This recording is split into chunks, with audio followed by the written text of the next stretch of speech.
നമസ്കാരം, ഭാരത് ലൈവിലേക്ക് സ്വാഗതം. നമസ്കാരം പ്രശാന്ത്ജി. ബംഗാളിലേക്ക് ഒന്നുകൂടി പോവാം. ഒരു അപ്രതീക്ഷിതമായ ഒരു അതിഥി ബംഗാളിലേക്ക് വന്നിരുന്നു.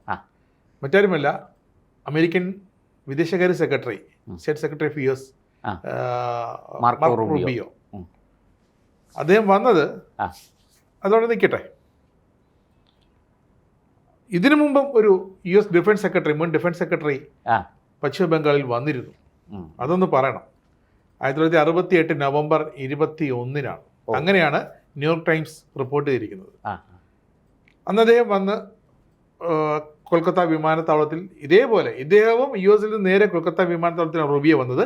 അതേപോലെ തന്നെ ഡൽഹിയിലല്ല വന്നത്, അല്ലല്ല, കൊൽക്കത്തയിലാണ്. അതേപോലെ തന്നെ റോബർട്ട് മക്നാവാരെയും കൊൽക്കത്ത എയർപോർട്ടിൽ അന്നത്തെ ഡിഫൻസ് സെക്രട്ടറി. പിന്നീട് അദ്ദേഹം 1968 ഡിഫൻസ് സെക്രട്ടറി ആയിരുന്നു. ആ വർഷം അദ്ദേഹം 68 മുതൽ 81 വരെ ലോകബാങ്കിന്റെ പ്രസിഡന്റായി. അദ്ദേഹം വന്ന് ഇറങ്ങുന്നു. കൊൽക്കത്തയുടെ സമഗ്ര വികസനമാണ് ലക്ഷ്യം. അവിടെ സർക്കാർ അദ്ദേഹത്തെ സ്വീകരിക്കാൻ നിൽക്കുന്നു. കോൺഗ്രസ് സർക്കാരാണ്. മുഖ്യമന്ത്രിയായിരുന്നു ജ്യോതി ബസു വന്നിട്ടില്ല. വന്നിട്ടില്ല. ജ്യോതി ബസുവാണ് പിന്നീട് വരുന്ന ജ്യോതി ബസുവാണ്. ഇദ്ദേഹം വന്ന് വിമാനം ഇറങ്ങുന്നു. അടി ബഹളം നമ്മുടെ സെക്രട്ടറിന് മുന്നിൽ. ഇപ്പോൾ പ്രതിപക്ഷം UDF ആണെങ്കിൽ സെക്രട്ടറിന് മുന്നിൽ യുദ്ധക്കളമല്ലേ? ആരായിരിക്കും ചെയ്യുന്നത്? CPM. അപ്പം കൊൽക്കത്തയുടെ ചുറ്റും യുദ്ധക്കളം. മക്നമാരയ്ക്ക് പുറത്തിറങ്ങാൻ പറ്റുന്നില്ല. ഒടുവിൽ കഷ്ടപ്പെട്ട് അദ്ദേഹത്തെ റൈറ്റേഴ്സ് ബിൽഡിങ്ങിലേക്ക് കൊണ്ടുപോയി. അവിടെ അദ്ദേഹം സ്റ്റേറ്റ് ഒഫീഷ്യൽസുമായി ചർച്ച നടത്തി. അത് തന്ത്രപ്രധാനമായ ചർച്ചയായിരുന്നു. അമേരിക്കയുടെ വ്യവസായ താല്പര്യങ്ങളുമായിട്ടാണ് അദ്ദേഹം വന്നത്. പശ്ചിമ ബംഗാളിലേക്ക് വന്നത്. കാരണം അത് കോൺഗ്രസ് സർക്കാരാണ്. കോൺഗ്രസ് സർക്കാരിനെ വിശ്വസിച്ച് വന്നതാണ്. അദ്ദേഹം വന്നു, ചർച്ച നടത്തി. എല്ലാം കഴിഞ്ഞിട്ട് തിരിച്ചിറങ്ങാൻ പറ്റുന്നില്ല. അവസാനം അദ്ദേഹത്തെ ഹെലികോപ്റ്ററിൽ അവിടെ നിന്ന് എയർലിഫ്റ്റ്, മോബിൻ്റെ ആക്രമണത്തിൽ നിന്നും അദ്ദേഹത്തെ ഹെലികോപ്റ്ററിൽ എയർലിഫ്റ്റ് ചെയ്തു എന്നാണ് ചരിത്രം ന്യൂയോർക്ക് ടൈംസ് റിപ്പോർട്ട് ചെയ്തിരിക്കുന്നത്. ഇന്ദിരാഗാന്ധിയുടെ ചിത്രമൊക്കെ വെച്ചിട്ടുണ്ട്. കാരണം ഇദ്ദേഹം യുഎസ് ഡിഫൻസ് സെക്രട്ടറി ആയിരുന്നപ്പോൾ വിയറ്റ്നാമിലെ അമേരിക്ക നടത്തിയ ഒരു യുദ്ധമുണ്ടായിരുന്നല്ലോ. അതിൽ ഇദ്ദേഹത്തിൻ്റെ ആ നിലപാടുകൾക്കെതിരെ അന്ന് അന്നത്തെ CPM ബൗദ്ധികമായി പ്രതികരിച്ചാണ്. അതെ. എന്താ അതിന്റെ ഫലം? പശ്ചിമ ബംഗാൾ തകർന്നടിഞ്ഞു. ഒരു വ്യവസായങ്ങൾ പശ്ചിമ ബംഗാളിൽ വ്യവസായങ്ങൾ തകർന്ന് തരിപ്പണമാകാൻ, അല്ലെങ്കിൽ അവിടെ വരാനിരുന്ന സ്വപ്നങ്ങൾ, വിദേശ നിക്ഷേപം. അന്നത്തെ കാലത്ത് അമേരിക്ക വന്ന് നിക്ഷേപം നടത്തുന്നത് വലിയൊരു സംഭവമാണ്. ഇന്ത്യയിലെ എല്ലാ സ്റ്റേറ്റിനെയും അമേരിക്ക അങ്ങനെ ഉൾക്കൊള്ളുന്നതല്ല. അത് പാടെ ഇല്ലാതായി. പിന്നീട് അന്ന് ഈ CPM വരുന്ന ജനക്കൂട്ടം എന്ന് രൗദ്രഭാവത്തിൽ രോഷാകുലരായി അവർ പ്രതികരിക്കുന്നു. അമേരിക്കക്കെതിരെ, സാമ്രാജ്യത്വത്തിനെതിരെ, അവരുടെ ആക്രമണത്തിനെതിരെ, വിയറ്റ്നാം യുദ്ധത്തിനെതിരെയാണ്. ഇന്ത്യയുമായിട്ടുള്ള ഒരു പ്രശ്നമല്ല. അതിന് അവർ ആ സംസ്ഥാനത്ത് വരേണ്ടിയിരുന്ന വൻ വികസന സ്വപ്നങ്ങളെ തച്ചുടച്ചു കളഞ്ഞു. ചരിത്രം പറയാതിരിക്കാൻ പറ്റില്ല, ചരിത്രത്തിലുണ്ട് ഇത്. പിന്നീടൊരു ജ്യോതി ബസ് വരുന്നത്. പിന്നെ അദ്ദേഹം വന്നിട്ട് ഈ ഒരു നിലപാട് മാറ്റി എടുത്താണ് പയ്യെ വ്യവസായങ്ങൾ വന്നത്. പക്ഷേ അമേരിക്കയ്ക്ക് ക്ലച്ച് പിടിച്ചില്ല, അത്തുന്നില്ല. പക്ഷേ ഇത്തവണ US state secretary Marco Rubio അമേരിക്കയിൽ നിന്നും കഴിഞ്ഞ ദിവസം രാവിലെ, ശനിയാഴ്ച രാവിലെ 7:30 വിമാനം ഇറങ്ങുന്നു കൊൽക്കത്ത എയർപോർട്ടിൽ. അദ്ദേഹം ആദ്യം കണ്ടത് ക്രിസ്ത്യൻ മിഷണറിമാരെയാണ്. ക്രിസ്ത്യൻ മിഷണറിമാരെ കാണണമെങ്കിൽ മിഷണറീസ് ഓഫ് ചാരിറ്റീസ്, അതെ ഇറ്റലി മദർ ഹൗസിലാണ്. അദ്ദേഹത്തിന് അങ്ങനെയാണെങ്കിൽ നമ്മുടെ മദർ തെരേസയുടെ ആസ്ഥാനം. അതെ ആസ്ഥാനമാണെങ്കിലും ആ മിഷണറീസ് ഓഫ് ചാരിറ്റീസിലാണ് പോയതെങ്കിലും അവിടെ കൊൽക്കത്തയിലെ സുപ്രധാനപ്പെട്ട ഈ മിഷണറി തലവന്മാർ എല്ലാവരും അവിടെ ഉണ്ടായിരുന്നു അദ്ദേഹമുള്ള ചർച്ചയ്ക്ക്. കാരണം ഒരു US സ്റ്റേറ്റ് സെക്രട്ടറി വന്ന് നേരിട്ട് ചർച്ച നടത്തുമെന്ന് പറഞ്ഞാൽ അതിന്റെ ചെറുതല്ല. അത് വലിയ അജണ്ടകളുണ്ട്. ആലോചിക്കുന്നതിനും അപ്പുറമാണ് അജണ്ട. തീർച്ചയായും അജണ്ടയെ പറ്റി പ്രശാന്തിന് ഒരുപാട് പറയാനുണ്ട് അജണ്ടകളെ കുറിച്ച്. ഇപ്പോൾ ഈ മാർക്കോ റൂബിയോ, നമ്മുടെ സുവേന്ദു അധികാരിയെ കാണുന്നത് മാർക്കോ റൂബിയോ വന്നത് വ്യവസായം, നമ്മുടെ പശ്ചിമ ബംഗാൾ തിരിച്ച്, നമ്മുടെ ബംഗാളികളൊക്കെ തിരിച്ചു വന്നിട്ടില്ലല്ലോ, അവരെല്ലാം അവിടെ തമ്പടിക്കണം. അപ്പോൾ അവർക്ക് വേണ്ടിയുള്ള വ്യവസായ നിക്ഷേപമാണ് അദ്ദേഹത്തിന്റെ മനസ്സിൽ. പക്ഷേ അല്ലല്ല, അതൊക്കെ വളരെ ഒളി അജണ്ടകൾ ഉണ്ട് അതിനകത്ത്. സുവേന്ദു അധികാരി പുറമേക്ക് അത് ഭാവിക്കില്ലായിരിക്കാം, പക്ഷെ അദ്ദേഹത്തിന് അതിനെക്കുറിച്ച് അറിവുണ്ടാവും. കാരണം ഇന്റലിജൻസ് ഇപ്പൊ മുഖ്യമന്ത്രിയാണല്ലോ, ഇന്റലിജൻസ് റിപ്പോർട്ട് അദ്ദേഹത്തിന് കിട്ടും. മനസ്സിൽ മൊത്തം കൊൽക്കത്തയുടെ വികസനമാണ്, വ്യാവസായിക തലസ്ഥാനം. അങ്ങനത്തെ വികസനമൊന്നും ഉദ്ദേശിച്ചല്ല അവിടെ, വ്യാവസായിക വികസനമോ അടിസ്ഥാന സൗകര്യ വികസനമോ ഉദ്ദേശിച്ചല്ല മാർക്കോ റൂബിയോ അവിടെ വന്നത്. അദ്ദേഹം വന്നതിന്റെ പുറകിൽ വളരെ കൃത്യമായിട്ട് മതപരിവർത്തന ലോബിക്ക് വേണ്ടിയിട്ടാണ് അദ്ദേഹം വന്നിരിക്കുന്നത്. ഇദ്ദേഹം വാസ്തവത്തിൽ വന്നത് ഇന്ത്യയിൽ ന്യൂഡൽഹിയിൽ നടക്കുന്ന ക്വാഡ് രാഷ്ട്രങ്ങളിലെ വിദേശകാര്യ മന്ത്രിമാരുടെ സമ്മേളനത്തിൽ പങ്കെടുക്കാനാണ് ഇദ്ദേഹം വന്നത്. നമുക്കറിയാം ഈ ക്വാഡ് രാഷ്ട്രങ്ങൾ ഖത്തറടക്കമുള്ള രാജ്യങ്ങളാണ്. അതിൻ്റെ വിദേശ കാര്യ മന്ത്രിമാരുടെ ഒരു യോഗം, അത് അവരിങ്ങനെ പലരുടെ യോഗം വിളിക്കും. ഇപ്പം നമ്മൾ G20 എന്നൊക്കെ പറയുന്നത് പോലെ, അല്ലെങ്കിൽ നമ്മളിപ്പോൾ ഈ ബ്രിക്സ് എന്ന് പറയുന്നത് പോലെ ഒരു കൂട്ടായ്മയാണ്. അപ്പോൾ അതിൻ്റെ യോഗത്തിൽ പങ്കെടുക്കാനാണ് അദ്ദേഹം വന്നത്. അങ്ങനെ വന്ന ഒരാൾ വാസ്തവത്തിൽ ചെയ്യേണ്ടത് എന്താണ്? നേരെ ന്യൂഡൽഹിയിലേക്കാണ് വരേണ്ടത്. തീർച്ചയായിട്ടും. അതിന് പകരം അദ്ദേഹം കൊൽക്കട്ടയിൽ വരികയും കൊൽക്കട്ടയിൽ മിഷണറീസ് ഓഫ് ചാരിറ്റീസിൻ്റെ ആസ്ഥാനമായ മദർ ഹൗസ് സന്ദർശിക്കുകയും അവിടെ വച്ച് ഈ ക്രിസ്ത്യൻ മതമേലധ്യക്ഷന്മാരുമായിട്ട് ചർച്ച നടത്തുകയും ചെയ്തിരിക്കുന്നു. വളരെ ലളിതമാണ് ഉത്തരം. അദ്ദേഹം ഇന്ത്യയിൽ വന്നിരിക്കുന്നത് കേന്ദ്ര സർക്കാരിന് മേൽ വലിയ സമ്മർദ്ദം ചെലുത്താനാണ്. പക്ഷേ ഈ ഇന്ത്യ ഇക്കാര്യത്തിൽ കുറേ കൂടെ മിടുക്കരാണ്. നമ്മുടെ സത്യത്തിൽ അമേരിക്കയുടെ വിദേശകാര്യമന്ത്രി വരുമ്പോൾ നമ്മുടെ വിദേശകാര്യമന്ത്രി വേണം അങ്ങോട്ട് പോയി അദ്ദേഹത്തെ സ്വീകരിക്കേണ്ടത്, അല്ലേ? നമ്മുടെ സുബ്രഹ്മണ്യം ജയശങ്കർ ഡൽഹി എയർപോർട്ടിലേക്ക് തിരിഞ്ഞു നോക്കിയില്ല. പകരം വിദേശകാര്യ വകുപ്പിൽ ഒരു സെക്രട്ടറിയെ വിട്ടു. അദ്ദേഹം പോയി വളരെ ക്ലിയർ എന്ന് വെച്ചാൽ നിന്റെ അജണ്ടയായിട്ടൊന്നും ഇങ്ങോട്ട് വരണ്ട, അതിവിടെ നടക്കൂല. അല്ലെങ്കിൽ ശരിക്കും അദ്ദേഹം നേരെ ഡൽഹിയിലാണ് വന്നിറങ്ങിയിരുന്നത്. പ്രധാനമന്ത്രി വേണമെങ്കിൽ നേരിട്ട് പോയി സ്വീകരിച്ചേനെ ചിലപ്പോൾ. പക്ഷേ ഒരു കാര്യം സത്യമാണ്, വിദേശകാര്യ മന്ത്രി എന്തായാലും പോയി സ്വീകരിക്കും. കാരണം പ്രോട്ടോകോൾ അതാണ്. അപ്പോൾ പകരം അദ്ദേഹം എന്ത് ചെയ്തു? എനിക്ക് അസൗകര്യമുണ്ട്, ഇത് മതി, വിദേശകാര്യ സെക്രട്ടറി പോയാൽ മതി, നിങ്ങളുടെ ഈ സന്ദർശനത്തിന് ഞങ്ങളിതാ ഇത്ര വിലയെ നൽകുന്നുള്ളൂ. എന്റെ കാരണം എന്താണെന്നും പാലക്കാരൻ ജോർജ് അച്ഛനായിരിക്കും പോയത്, എനിക്ക് അറിയില്ല. അദ്ദേഹം ആകാൻ സാധ്യത. സിബി ജോർജ് അച്ഛനായിരിക്കും. ഡയലോഗ് അടിച്ചിട്ട് കരകയറ്റി ഇവിടെ കൊണ്ടുവന്നു. അല്ല, ഇതിന്റെ പുറകിലെ അജണ്ട വളരെ ക്ലിയറാണ്. ഇദ്ദേഹം വന്നിരിക്കുന്നത് മാർക്കോ റൂബിയോ വളരെ തന്ത്രജ്ഞനാണ്. ട്രംപിൻ്റെ ടീമിലെ ഒരു മിടുക്കനായ വ്യക്തിയാണ്. വളരെ അറിയാമല്ലോ നമുക്ക്, വിദേശകാര്യ സെക്രട്ടറി എന്ന് പറയുമ്പോൾ, സ്റ്റേറ്റ് സെക്രട്ടറി എന്ന് പറയുമ്പോൾ ആൾ മോശക്കാരനല്ല. പ്രസിഡന്റ് കഴിഞ്ഞാൽ അടുത്ത പ്രതിരോധ സെക്രട്ടറി, പിന്നെ വിദേശ സെക്രട്ടറി, അങ്ങനെയൊക്കെയാണല്ലോ പ്രോട്ടോകോൾ പോകുന്നത്. അപ്പോൾ ആദ്യത്തെ 5 പേരിൽ ഒരാളാണ് അദ്ദേഹം. അപ്പോൾ ഇദ്ദേഹം വന്നതിൻ്റെ ഉദ്ദേശം വേറൊന്നുമല്ല, നമ്മുടെ FCRA നിയമ ഭേദഗതിയിൽ വെള്ളം ചേർക്കണം.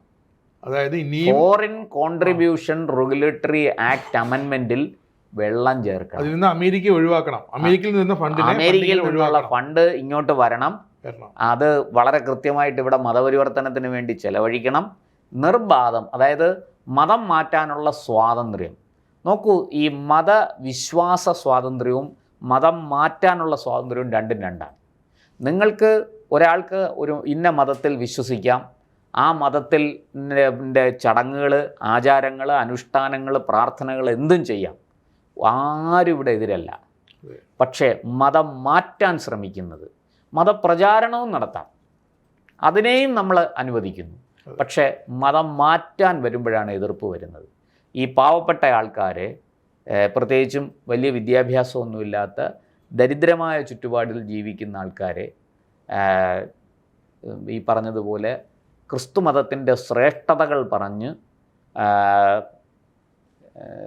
ഞാൻ അതിൻ്റെ കൂടുതൽ ആഴങ്ങളിലേക്ക് പോകുന്നില്ല, പറഞ്ഞ് അവരെ മതം മാറ്റുക. അല്ല, പാൽപ്പൊടിയും ബിസ്ക്കറ്റും ഒക്കെ കൊടുത്ത് അതെ. അപ്പോൾ ഇത് സ്വതന്ത്രമായിട്ട് നടത്താൻ നിങ്ങൾ ഇന്ത്യയുടെ വാതായനങ്ങൾ തുറന്നിട്ട്, ഞങ്ങളുടെ മിഷണറിമാർ ഇവിടെ വരും, ഞങ്ങൾ ഇതൊക്കെ ചെയ്യും. മനസ്സിലായില്ലേ? ഏറ്റവും കൂടുതൽ ഈ നമ്മുടെ ഇവിടുത്തെ കേരളത്തിലേക്ക് FCNRI ഫണ്ട് വരുന്നത് അമേരിക്കയിൽ നിന്നാണെന്ന്? അവർക്ക് സംശയമില്ല. ആരുടെ കാശ്? അമേരിക്കൻ പണമാണ് ഈ കേരളത്തിലെ പെന്തക്കോസ്തുകാരെയും യഹോവ സാക്ഷ്യം പറയുന്ന ഇവാഞ്ചലിക്കൽ ഗ്രൂപ്പ്സ്, അങ്ങനെയാണ് പറയുന്നത്, സഭകളല്ല. തമിഴ്നാട്ടിലെയും കേരളത്തിലെയും ആന്ധ്രയിലെയും ഇവാഞ്ചലിക്കൽ ഗ്രൂപ്പുകളെ മുഴുവനും തീറ്റിപ്പോറ്റുന്നത് ഈ അമേരിക്കൻ പണമാണ്. തമിഴ്നാട്ടിൽ ഇപ്പം മൊത്തം ഇവാഞ്ചലിക്കൽ മന്ത്രിസഭയാണല്ലോ, ഇവാഞ്ചലിക്കൽ മന്ത്രിമാരാണ് ഇപ്പോൾ. അതെ, തമിഴ്നാട് മന്ത്രിസഭയിൽ മൊത്തത്തിൽ. അതെ, 32 പേരിൽ ഭൂരിഭാഗം അവർ തന്നെയാണ്. തീർച്ചയായിട്ടും, ഒരു സംശയം ഉണ്ടാകില്ല. അല്ല, അത് അവർക്ക് വേണ്ടിയിട്ടുള്ള ഭരണമാണ്. അപ്പോൾ ഇത് മാർക്കോ റൂബിയോയുടെ സന്ദർശനത്തിൻ്റെ പുറകിലെ ഉദ്ദേശം ഇതാണ്: FCRAയിൽ വെള്ളം ചേർക്കുക. അതെ, ഈ ആക്ട് നിയമ ഭേദഗതി കൊണ്ടുവരുന്നതിനകത്ത് വെള്ളം ചേർക്കുക. അത് വെള്ളം ചേർത്ത് കഴിയുമ്പോൾ അമേരിക്കയ്ക്ക് തൃപ്തിയാവും. കാരണം ഇതൊരു ഷോർട്ട് ടേം പ്രോഗ്രാമല്ല, ഇതൊരു ലോങ് ടേം പ്രോഗ്രാമാണ്. അതായത് ഈ പറഞ്ഞതുപോലെ 2026 ജൂൺ 1 ആരംഭിച്ച് ഒരു 4-5 വർഷം കൊണ്ട് പൂർത്തിയാക്കുന്ന ഒരു പ്രോജക്റ്റ് അല്ല ഇത്. പകരം അതായത് വർഷങ്ങൾ നീണ്ട അതായത് നമുക്കറിയാലോ ജോഷുവ പ്രോജക്റ്റ് ഒക്കെ പോലെ വർഷങ്ങൾ നീണ്ട ഒരു പദ്ധതിയാണ് ഇത്. വേണമെങ്കിൽ എതിർപ്പ് ഉയരുമ്പോൾ ഒന്ന് ഉറങ്ങും, കുറച്ച് സമയം മിണ്ടാതിരിക്കും, എന്നിട്ട് എതിർപ്പിൻ്റെ ശക്തി കുറയണം, വീണ്ടും തുടങ്ങും. അങ്ങനെ വളരെ ആസൂത്രിതവും തന്ത്രപരവും ആയ മതപരിവർത്തന ലോബിയുടെ ശ്രമമാണ്. അങ്ങനെ വരുമ്പോൾ 1 വെച്ചത് 10, 10 വെച്ചത് 100, 100 വെച്ചത് 1000, അതായി. അങ്ങനെയാണ്. പിന്നെ ആ 1000ന്റെ ബേസിൽ ഈ പാവപ്പെട്ട ആൾക്കാരെ, കുറച്ച് വിദ്യാഭ്യാസം കുറഞ്ഞവരെ, പിന്നെ ഈ പറഞ്ഞതുപോലെ മാനസിക സംഘർഷങ്ങളിൽ ഏർപ്പെട്ടിരിക്കുന്നവരെ ഒക്കെ, ദാരിദ്ര്യം, രോഗം, ഇതൊക്കെ അതൊക്കെ അനുഭവിക്കുന്നവരെ പ്രലോഭിപ്പിച്ചും ഭീഷണിപ്പെടുത്തിയും സമ്മർദ്ദം ചെലുത്തിയും ഭയപ്പെടുത്തിയും ഒക്കെ മതം മാറ്റുക. എങ്കിലും നമ്മുടെ സർക്കാർ സംവിധാനങ്ങളെല്ലാം സൗജന്യമാണ്. എനിക്കൊരു സംശയം, എല്ലാ ചികിത്സയടക്കം സൗജന്യമാണ്. പിന്നെ അവർക്ക് എന്താ ഭയം, ഭീതി? അല്ല, നമുക്ക് ഇനി എത്ര സൗജന്യമാണെന്ന് പറഞ്ഞാലും മനുഷ്യൻ്റെ അടിസ്ഥാനപരമായ ഒരു പ്രശ്നം ഞാൻ പറയട്ടെ. ഈ മരണം എന്ന് പറയുന്നത് ഒരു അനിവാര്യമായൊരു കാര്യമാണ്. എല്ലാ ജീവജാലങ്ങളും മരിക്കും. അമീബ മുതൽ മനുഷ്യൻ വരെയുള്ള സകല ജീവജാലങ്ങളും പിറന്നതെല്ലാം മരിക്കും. പിറവിയെടുത്തതിനെല്ലാം നാശമുണ്ട്, അല്ലേ? പക്ഷേ ഈ സത്യം നമ്മൾ തന്നെ ഒന്ന് ആലോചിച്ച് നോക്കൂ. നമ്മൾ വെറുതെ ഒന്ന് നമ്മളെക്കുറിച്ച് ചിന്തിച്ച് നോക്കൂ. നമുക്കൊരു തോന്നൽ, ഞാൻ മരിക്കില്ല, എൻ്റെ അച്ഛൻ മരിച്ചു, അമ്മ മരിച്ചു, ചേട്ടൻ മരിച്ചു, ചേച്ചി മരിച്ചു, കൂട്ടുകാരൻ മരിച്ചു, പക്ഷെ ഞാൻ മരിക്കില്ല. ഈ സത്യം ഒരു മനുഷ്യനും ഉൾക്കൊള്ളാൻ തയ്യാറല്ല. ഇത് ഉൾക്കൊള്ളുന്നവർ ജീവിതത്തിൽ വിജയിക്കും. ഇവിടെ ഇതാണ്. അപ്പോൾ രോഗം, അപകടങ്ങൾ, ദാരിദ്ര്യം, ഇതൊക്കെ മനുഷ്യനെ മരണത്തിലേക്ക് അടുപ്പിക്കുന്ന ഒരു കാര്യമാണെന്ന് പൊതുവേ ഒരു ധാരണയുണ്ട്, അല്ലേ? മനുഷ്യൻ രോഗം വന്ന് മാത്രമല്ല മരിക്കുന്നത്, പട്ടിണി കിടന്ന് മാത്രമല്ല മരിക്കുന്നത്, പലതരത്തിൽ മരണം വരാം, അല്ലേ? നമ്മൾ ആത്മഹത്യ വരെ ചെയ്യുന്നുണ്ട്. അതിനൊക്കെ കാരണങ്ങളുമുണ്ട്. അപ്പോൾ ഇതിനെല്ലാം ഒരു സൈക്കോളജിക്കൽ മൂവിലൂടെ മനഃശാസ്ത്രപരമായി സമീപിച്ച് അവരെ ഭീഷണിപ്പെടുത്തി, ഭയപ്പെടുത്തി, സമ്മർദ്ദം ചെലുത്തി, പ്രലോഭിപ്പിച്ച്, വശീകരിച്ച് കൊണ്ടുവരികയാണ്.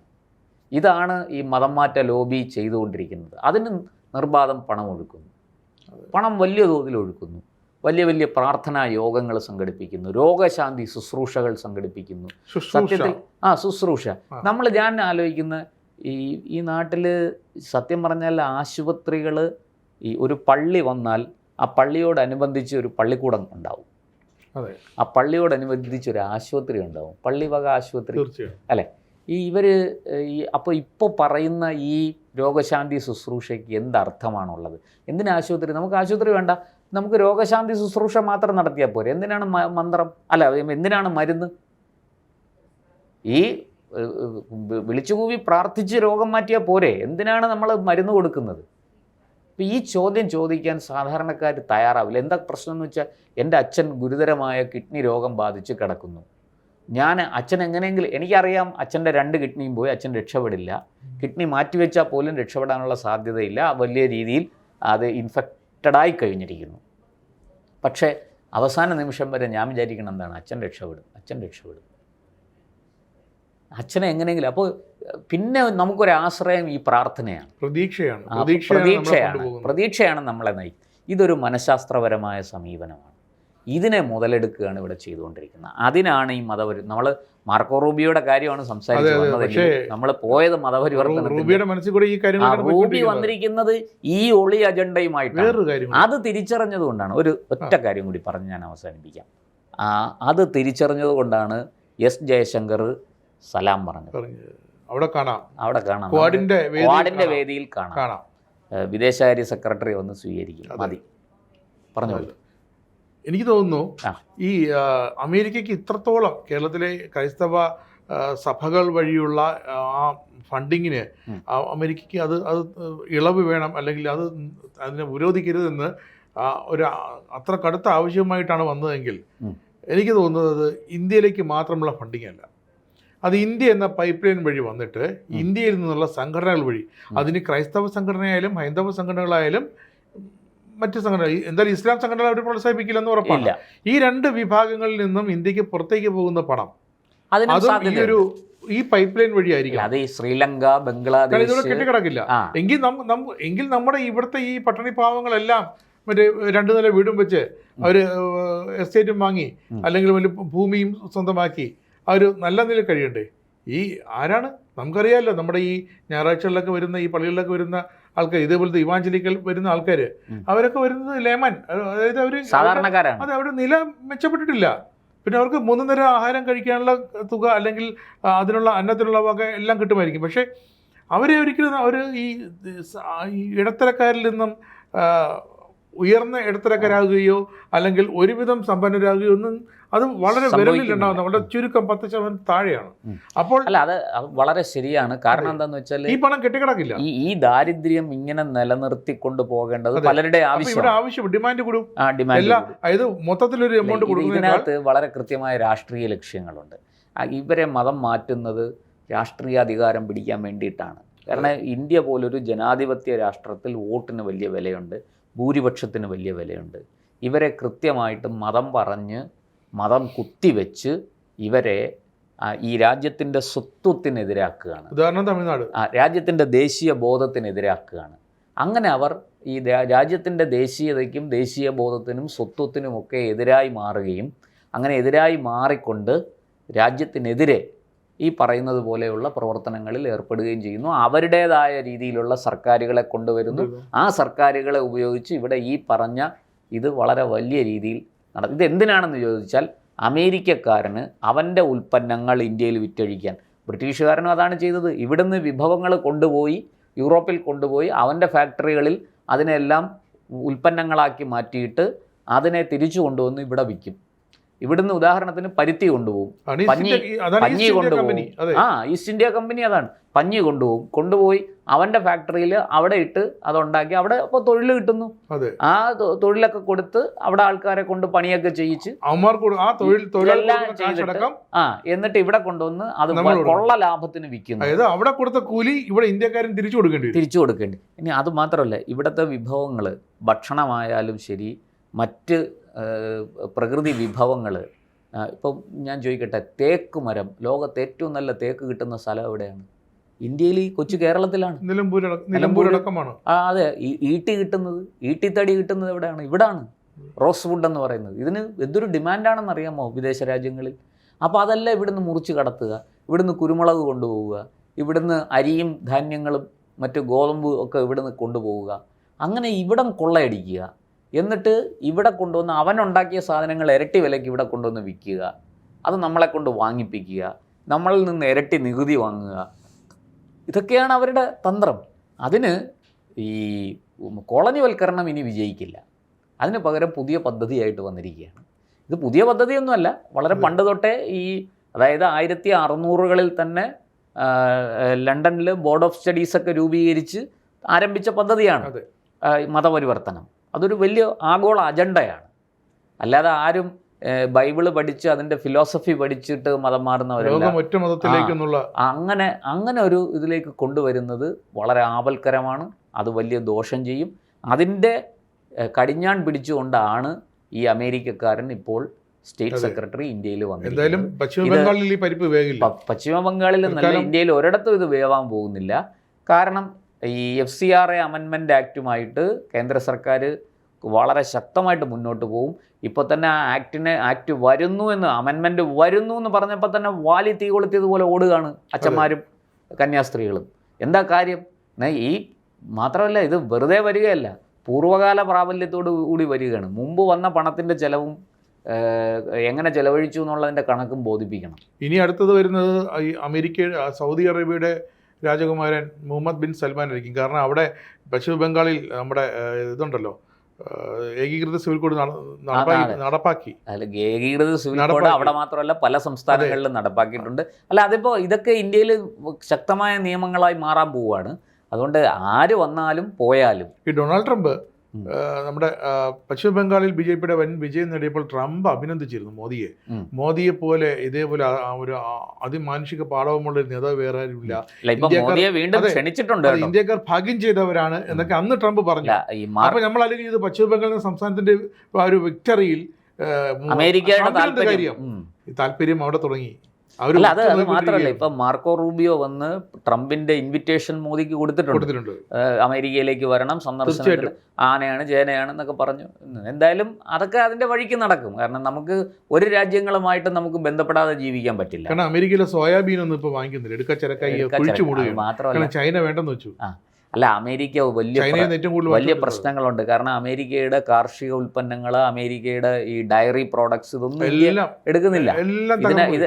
ഇതൊക്കെ എടുക്കാം. നമ്മൾ എടുക്കുന്ന എങ്ങനെയാണ്? ഇപ്പം ഈ പറഞ്ഞതുപോലെ മറ്റേ വിത്തില്ലാത്ത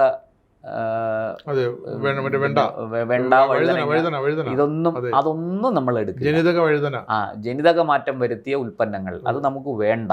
അത് നമ്മുടെ തീരുമാനമാണ് അക്കാര്യത്തിൽ. അന്നെന്ന് വെച്ചാൽ ഈ ജനിതക മാറ്റം വരുത്തിയ സാധനങ്ങൾ, ഭക്ഷ്യവസ്തുക്കൾ, നമ്മുടെ ശരീരത്തിനുണ്ടാക്കുന്ന മാറ്റങ്ങൾ, ഇതെല്ലാം അമേരിക്ക ചെയ്യുന്നത് പരീക്ഷണാടിസ്ഥാനത്തിൽ ഇന്ത്യയിലെ ജനങ്ങളെ ഗിനിപ്പന്നികളാക്കിക്കൊണ്ട് പരീക്ഷണം നടത്തി ഇതിന് വരാൻ പോകുന്ന രോഗങ്ങളെക്കുറിച്ച് അതിനുള്ള മരുന്ന് ഇങ്ങനെ ചൂഷണമല്ലാതെ പ്രകൃതിയെ കൊള്ളയടിക്കുക. നമ്മുടെ മുതലമട നമ്മുടെ സൗത്ത് ഇന്ത്യയിലെ ഏറ്റവും വലിയ മാമ്പഴത്തോട്ടമാണ്, പാലക്കാട് ജില്ലയിൽ എൻഡിലാണ്.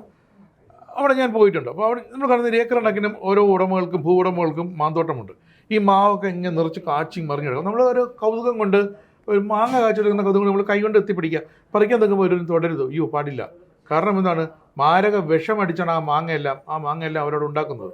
തമിഴ്നാട്ടിലെ അടക്കം തോട്ടം മുതലാളിമാരുണ്ട്, മയിലുകളടക്കം മരിച്ചു വീഴുന്നു. പക്ഷെ അവരുടെയൊക്കെ വീട്ടിൻ്റെ അടുത്ത് ഒരു 10 20 മൂട് മാവ് ഉണ്ടാവും. അതിലെ മാങ്ങയാണ് അവർ ഈ വരുന്ന സന്ദർശകർക്കും ബന്ധുക്കൾക്കും അവരുപയോഗിക്കുന്ന നമുക്ക് അതാണ്. അപ്പൊ അല്ലേ പുഴു കയറും അവർ പറയുന്നത്, അല്ലെങ്കിൽ ഈ മങ്ങൽ പുഴു കയറും. ഇത് അവർ പരിപാലിക്കും, പുഴു കയറാൻ പരിപാലിക്കും, മറ്റത് കീടനാശിനി അടിച്ച് പരിപാലിക്കും. അതേപോലെയാണ് ഈ പറയുന്നത്. നമ്മളീ പറയുന്നത് അത് ഈ അമേരിക്കക്കാരൻ ഈ ജനിതക മാറ്റം വരുത്താത്തതാണ് അവൻ കഴിക്കുന്നത്, അവർ കഴിക്കുന്നത്. അതെ, ഈ വികസ്വര രാഷ്ട്രങ്ങൾക്കും മൂന്നാം ലോക രാഷ്ട്രങ്ങൾക്കും ഒക്കെ വിറ്റ് കാശാക്കും. എന്തായാലും മാർക്കോ റൂബിയോയുടെ അജണ്ട ഇവിടെ വിജയിക്കില്ല. അത് വലിയ തിരിച്ചടി അമേരിക്കയ്ക്ക് സത്യത്തിൽ ഇപ്പൊ തന്നെ കിട്ടിക്കഴിഞ്ഞു. പണ്ട് ന്യൂഡൽഹി മാത്രമായിരുന്നു, ജയശങ്കർ ഇപ്പോൾ അവർ എല്ലാ സംസ്ഥാനങ്ങളിലും കേന്ദ്രീകരിക്കുന്നു. പക്ഷെ അതിൽ ജയശങ്കർ വളരെ കൃത്യമായ മറുപടി കൊടുത്തു. ഈ അജണ്ടയുമായിട്ട് ഇങ്ങോട്ട് വരണ്ട, ഞങ്ങളിത് അനുവദിച്ച് തരില്ല എന്ന് തന്നെയാണ് അദ്ദേഹം പറയാതെ പറഞ്ഞിരിക്കുന്നത്. ഇനിയിപ്പോൾ ക്വാഡ് രാഷ്ട്രങ്ങളുടെ സമ്മേളനം കൂടെ കഴിഞ്ഞിട്ട് നമുക്ക് ബാക്കി കാര്യങ്ങൾ പറയാം.